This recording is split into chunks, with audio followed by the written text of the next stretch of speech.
So if you love macaroni and cheese or anything like that, you're going to absolutely love this dish. Hi guys, welcome back to my kitchen. Today we're going to be working on side dishes. I've gotten a lot of requests from you all to show not just entrees, but some other stuff. Side dishes being one of those things, desserts. And a request that has come through quite a few times at this point is macaroni and cheese, which I love. It's delicious. And at some point I probably will show you a more traditional American macaroni and cheese. But today I wanted to give you something that kind of lives in that same world, in that same vein. Some people would call this German style macaroni and cheese. That's a bit of a misnomer because this dish certainly predates what we know as macaroni and cheese. Today we're going to be making something called Käsespätzle. Käsespätzle, or cheese spätzle, Käse means cheese in German, is exactly what it sounds like. It's a pasta dish, a dumpling, a noodle if you want. That's the spätzle part of this, and it is absolutely covered in cheese. So let's walk through the ingredients here. I have them all out in front of me to give you a heads up before we get started. So obviously we need flour. We got to make our dumplings out of something, and I like plain, all-purpose flour. King Arthur brand is a great one, but frankly, any of them that are kind of your normal kind of go-to all-purpose flours work really well. I will caution that for the Southerners in the group, White Lily is not your best choice. It's a really low gluten flour, which makes beautiful dumplings or biscuits. Doesn't make such a great spätzle. I also have butter. In this case, I actually have some German butter. That is just sort of what I had around the house, actually. You could use any kind of butter that you want. In this case, this is an unsalted butter. The ingredient next to this is definitely not up for substitution, and this is Emmentaler cheese. And you'll notice it has the little bubbles in it, what we think of as Swiss cheese. And in fact, this cheese is from Switzerland. There is a Bavarian Emmentaler as well, but I didn't have any of it available. This is our melting cheese, lots of flavor to it, and in reality, an American-style Swiss cheese is simply not going to cut it. You have to go find yourself a European cheese, and I promise it'll be worth that extra hassle. I have a little bit of nutmeg. I have some grated dried cheese. In this case, it's a very, very aged Gouda. A Parmesan or a Pecorino would work in this, and this is not stone cold traditional. It's a little bit of an ad that I put in. We'll get to that later. I have a couple onions. These are sweet onions. Yellow onions, white onions, doesn't really matter what kind. You just need a lot of them. I have some fresh chives. I have some fresh parsley. And then on my back row here, I have fresh eggs. These are heritage breed eggs, which is why they're kind of blue colored. It won't make any difference other than I will tell you that the yolks from my eggs are much, much stronger in that yellow color. So they kind of look cool. But any large egg will work. And then I have some fresh local milk here as well. So as always, the first step in any of our recipes is mise en place. That means getting all of our stuff together and doing that first little bit of prep. So for this recipe, it's dicing onions, chopping herbs, cracking some eggs, grating some cheese, and scaling some ingredients out. So let's get to work on that first.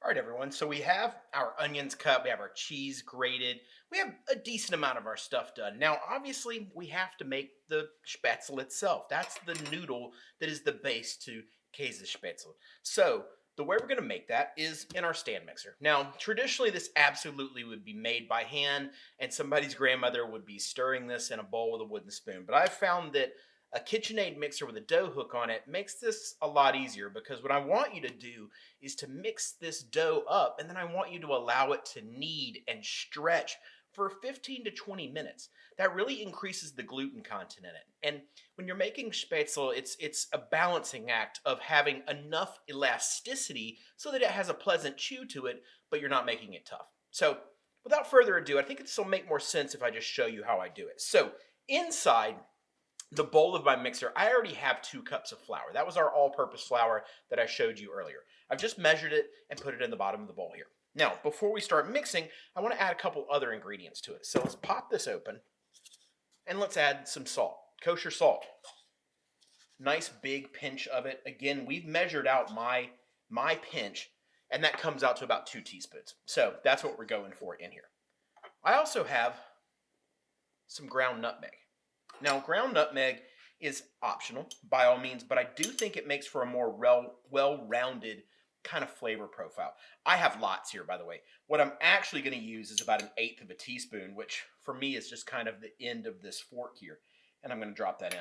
Actually, I might add just a touch more because admittedly, this nutmeg has been in my pantry for at least a year, and it's lost some of its pungency.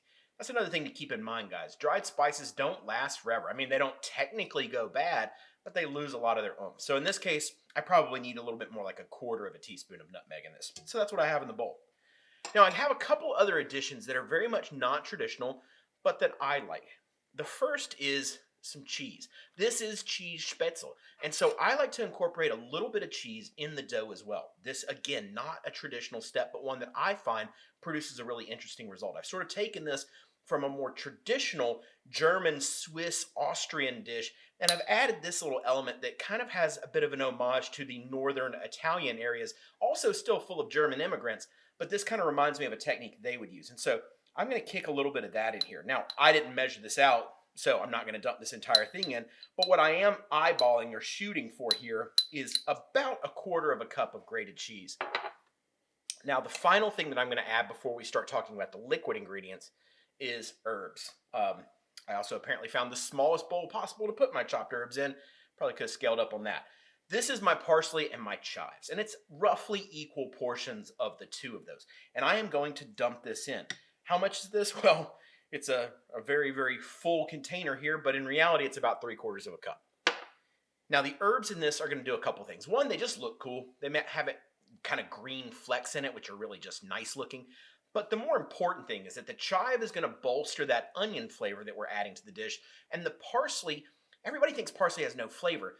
That's unfair to parsley. Parsley has an extremely fresh, vibrant kind of nuance, I guess you would say. It's not a bold flavor, but what it does is wake up other flavors. And so the parsley is going to be a nice contrast to the really deep, heavy, earthy flavors. And I think it's going to help it pop just a little bit. So all of this into the bowl. I'm just going to close the lid here, lock it for a second.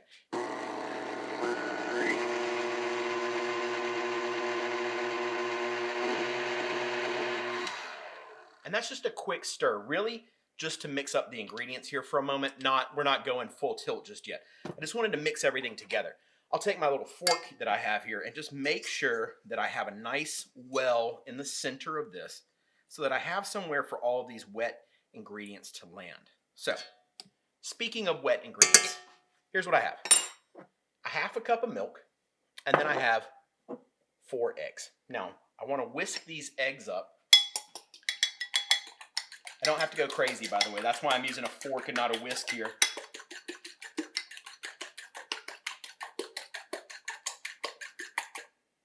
I'm going to crack them, and the way I'm going to do this is I'm going to put all 4 of my yolks into the bowl, and I'm going to turn the mixer on. And as it starts incorporating that, and I start gauging from the look of this how wet it is, I'll start adding my milk. I expect to use the full half cup of milk, but there are instances where it's super humid outside, and I do live in Georgia most of the year, where I don't need quite a half cup. And there are other times when maybe just the fact of the matter is like the flour's a little different. There's a lot of variables here that might require, one more splash of milk. So that's the one ingredient that I would say, don't just dump it in, kind of pay attention to it. So I'm going to pour this in, get it started, and this thing is going to run for, as I said, 15 to 20 minutes. So that might not be the most exciting thing in the world, but, we're going to watch it do its thing. So let's get started.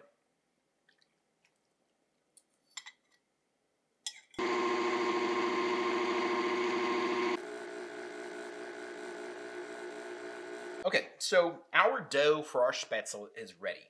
It's run for about 20 minutes now, and the reason I can tell that it's done, by the way, is that when I open this up and I look into the bowl here, it has a kind of a stretchiness to it. It's hard to explain, but if I grab this dough and I pull it, you'll see big open bubbles tear. That tells me that it's mixed long enough. Now, I find that this works a little bit better if you let this sit for a few minutes before we move on to the next step. So I'm going to take this off, set it aside, and we're going to cook our onions. Let's talk onions for a second here. I have my 2 onions that I diced up, and as you can see, they're not a super small dice. They actually still have, a pretty decent size to them. I have in here a full stick of butter, which I realize is completely over the top, but this is kind of there's not a lot of ingredients to this dish, so you want them all to be really impactful. And in this case, we're going to fry them up. And so you notice that I don't say like caramelized onions. My experience with this dish, eating it in Germany or a variant of it in Austria, is that the onions still have texture left. So they're not cooked quite as slow as, say, onions for a French onion soup. Although they have a really deep color to them, they still have some bite. And so we're going to cook them over a little bit more rapid, higher heat, stirring a lot more frequently, starting it with a lid on to pull some moisture out. And we're going to leave this with a little bit of texture. So onto our stove, and I'm going to cook this over high heat because I'm going to stay on top of it the whole time. It should take 5 or 6 minutes. So let's pop it on the stove.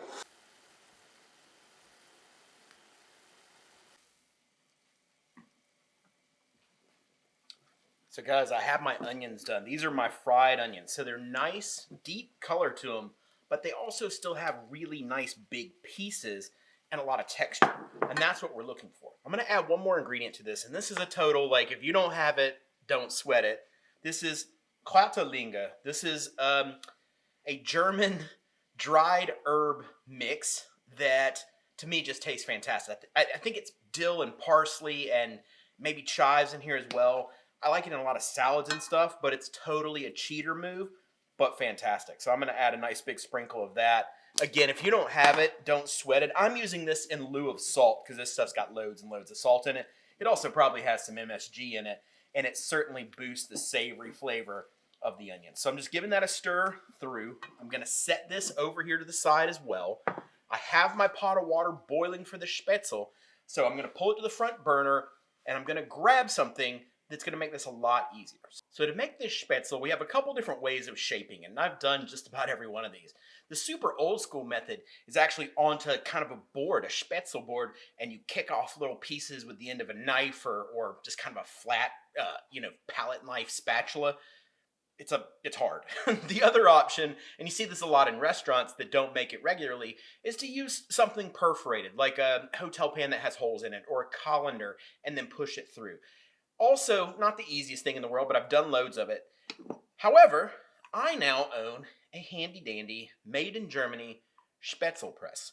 And I use this thing for a lot of stuff. I use it to crush mashed potatoes, but you'll notice here, this little mechanism is great because you load it up with your Spätzle dough, and then you just push down on it and it drops in here. Now, I will say it makes a Spätzle that is a little bit longer, more like a traditional noodle as opposed to the little nuggets. And so if that's important to you and you like yours in those little sort of small pelletized form, it is easier, in fact, to put it in like a big colander and push it through with a rubber spatula.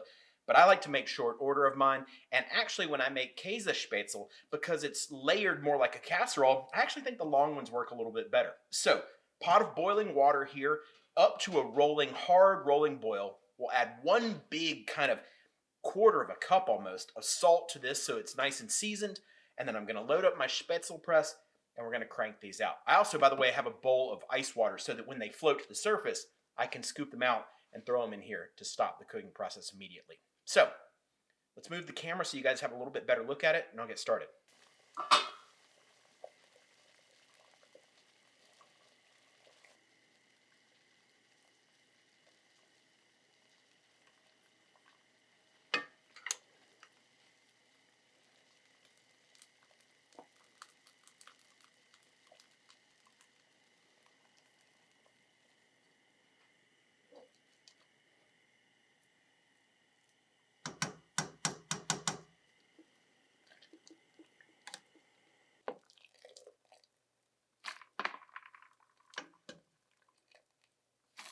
So all of our mise en place is basically done. We have our cooked Spätzle, which is what I have right here. Just drained it out of the hot water, obviously dropped it in some ice water, and then just dumped it in a colander to take the excess water off. I have my shredded Emmentaler cheese here. I have 1.5 pounds of cheese. I don't think we're going to use all of that, but hey, better safe than sorry.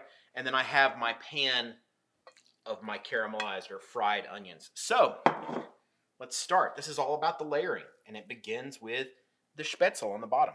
Nice, even layer of it. It doesn't have to be super thick, by the way.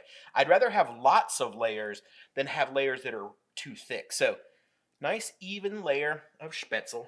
Then I go in with onions, and it's easier, by the way, for me to do this with my hands. And since my family and I are going to eat this, I don't really care. I've washed my hands, so I'm good.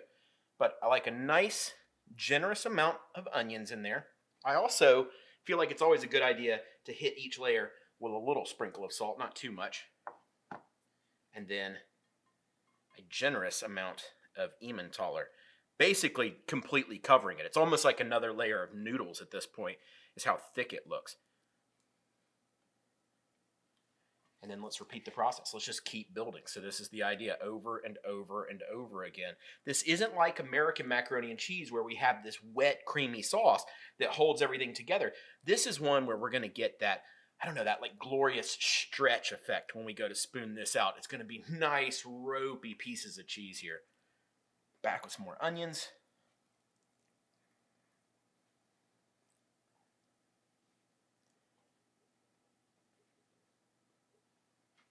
And cheese. And rinse and repeat. Let's just keep going.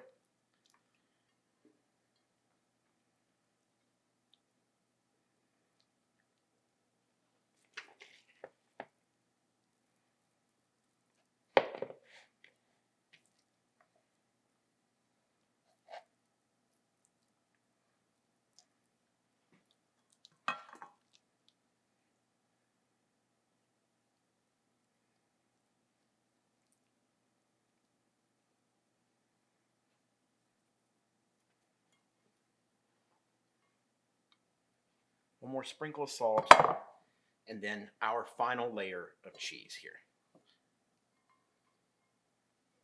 And on this final layer, let's really make sure that we have great coverage all the way around.